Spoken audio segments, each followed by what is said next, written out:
तरक तो बड़ी पुरान लगल, लेकिन ये गीत का लहर आज भी बनल। कौन गीत है मास्टर? है है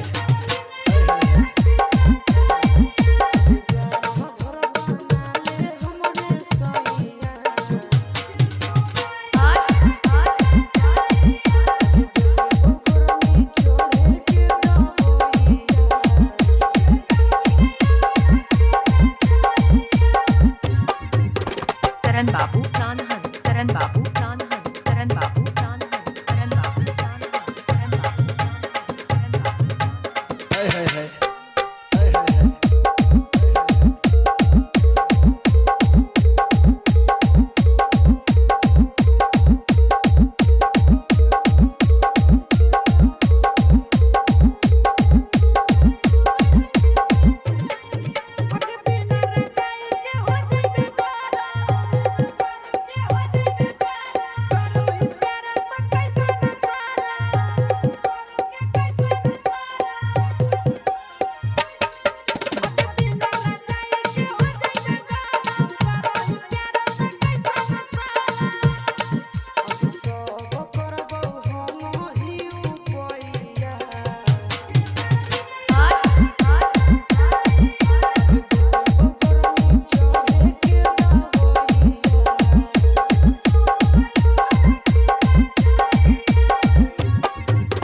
करण बाबू कानहन, करण बाबू कानहन, करण बाबू कानहन, करण बाबू कानहन, करण बाबू कानहन, करण बाबू है है